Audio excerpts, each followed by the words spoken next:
During this episode, we're going to show you how to turn your kids into Star Wars heroes.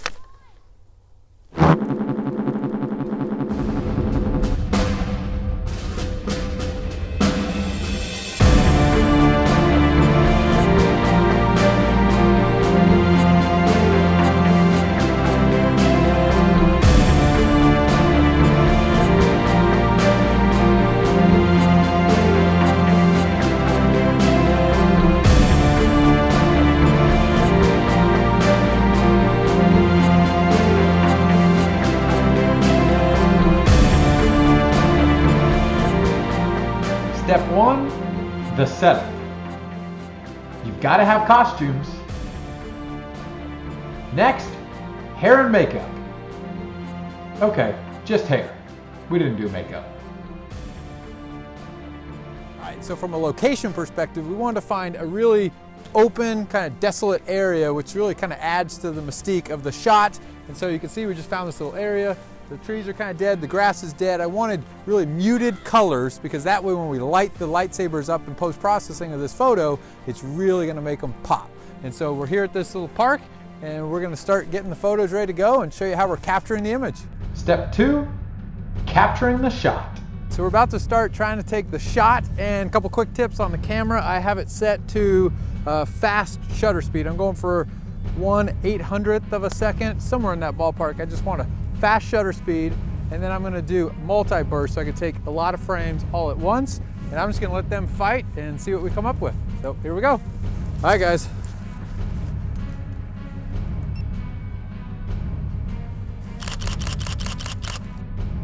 All right, so we just got a few fighting shots. Now we're going to do a few portraits and try to have some fun with that.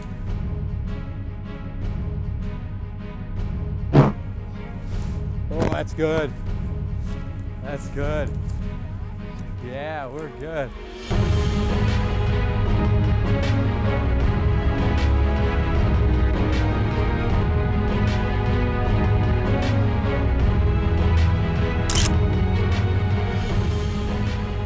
Now that we've captured the photos, we've done the action shot and a few portrait shots, let me show you a few of the edits that I made in Lightroom before we move on to Photoshop to add that lightsaber effect. So here in Adobe Lightroom, this is where I edit all of my files, and I only made a few edits, but what I wanted to do is take, you can see here, here's the before shot that came straight out of the camera.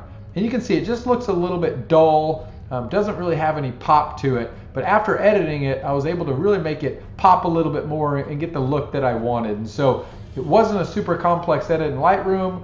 I adjusted the temperature to get the white balance the way that I wanted it. I felt some of the adjustments that really made the biggest impact was that I really bumped up contrast and clarity. Because what I wanted for the Star Wars look was more of that grungy type feel to it, and really by bumping contrast up and clarity, that really made the biggest difference. And you can see some of the other basic adjustments that I made. And your photo, may need different adjustments, right? It depends on the lighting, depends on the situation. But I felt by bumping contrast up and clarity, that made the biggest impact. And now that we've made a few edits in Adobe Lightroom, we're ready to move to step 3, light your saber in Adobe Photoshop. And we partnered with another YouTuber, Life Effects, to show us how to add the lightsaber effect in Adobe Photoshop. Let's turn it over to Dave from Life Effects to show us how to do it. Thanks, Paul, for having me. We are here to create some lightsabers in Photoshop.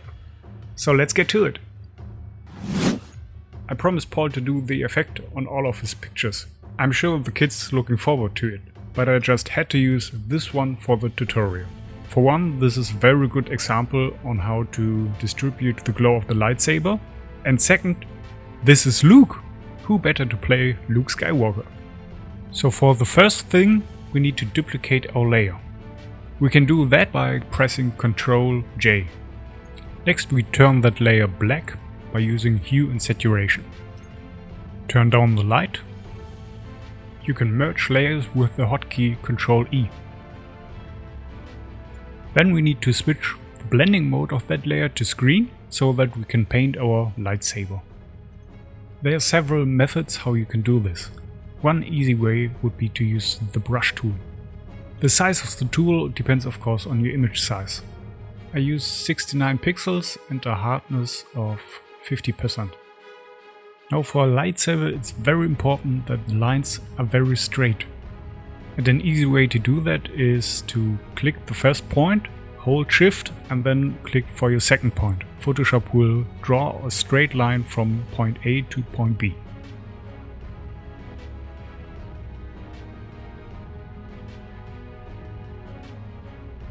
So now that we have the shape of our blade, we need to create the classical glow of the lightsaber.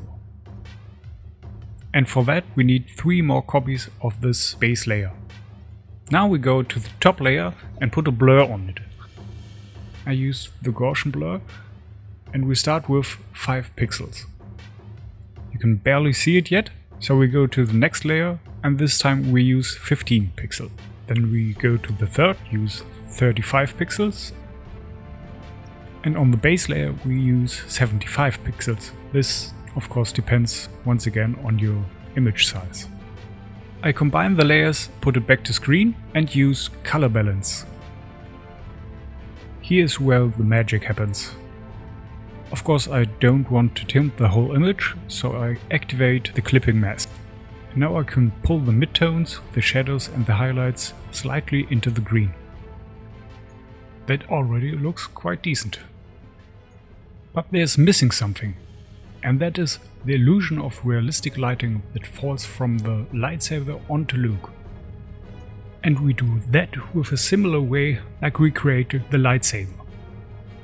Once again we use color balance to push the greens in the image, but this time we want to emphasize the highlights. Then we need a mask to determine where we want the light to be. I start with a completely black mask, so that I can use a really soft brush to bring out the light where it should be.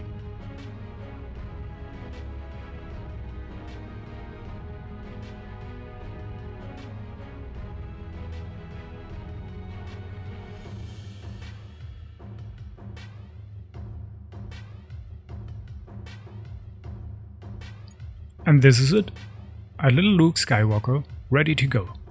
Awesome work by Dave at Life Effects, and I really appreciate him showing us how to add that lightsaber in Photoshop. Now before I show you all of our final images, let me give you one more bonus tip. I call this one the Jumping Jedi. Now I had an idea to have one of the kids jump off a chair while the other one swung the lightsaber underneath them, so it would look like the Jedi was jumping over the lightsaber. All right, ready? 1, 2, 3, go. Yes! Dude, that is so perfect. All right, now I need you, will you take the chair and move the chair out of the way? Now you have to use a tripod here so you can take the action shot of them jumping off the chair, and then from the exact same position, you take another shot without the chair. And the reason I have to take this shot without the chair is that it'll be my base layer in Photoshop to help me remove the chair. All you have to do is add both of the shots into Photoshop, add a layer mask, and then brush away the chair to have your Jumping Jedi.